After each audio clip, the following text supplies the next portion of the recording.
na polisi. Wewe wakati unachukua mawe ati unapiga askari wa polisi, kichwa yako ni mzuri? What are you saying? Ladies and gentlemen, welcome back to our YouTube channel. Guys, don't try to swipe up this video. Kimani Ichung'wah ameweza kushambulia Matiang'i na Gachagua. Unaona mtazamaji wangu, ameweza kurusha bombshell kwa Matiang'i na Gachagua.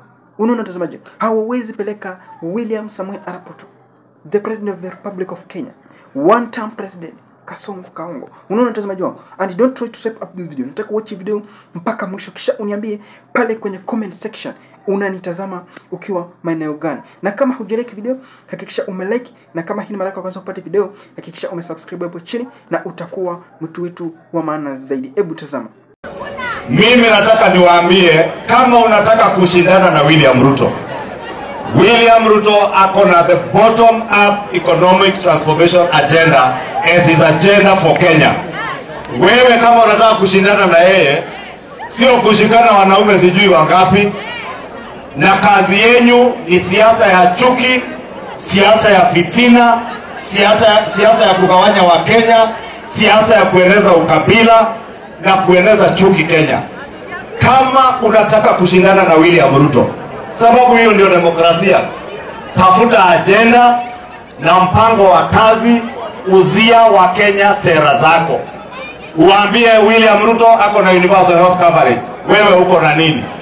William Ruto ako na ujenzi wa manyumba na masoko, wewe uko na nini?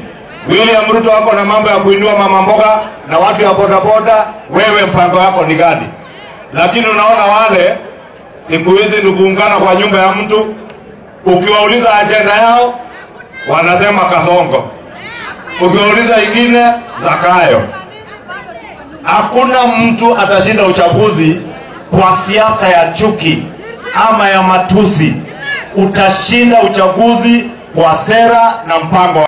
Ile tu mimi ningependa kusema ni kwamba wale wanashindana na rais watafute sera. William Ruto sio sera, must go sio program. Tafadhalini tafuta ujumbe ya kuona vile maisha ya mwananchi itakuwa bora kushinda hiyo maneno ya upuzi ambayo mnatuambia. Na mimi naangalia mpaka juzi nimeshangaa sana. Hata nyinyi wananchi nikiwauliza, ukiona wale watu walikuwa wamekusanyana juzi, hiyo watu wanaweza shindana na William Ruto kweli? Wanaweza? Sio ni kama kushindana mbio kati ya Probox na V8. The biggest competitor of President William Ruto is his own track record. Wananchi wanajua vile amepanda kutoka sekta ya afya, sekta ya kilimo, madeni ambayo ilikuwa imetulemea, security ya mwananchi wa kawaida na vitu vyote ambaye zile rais wetu wamepanga.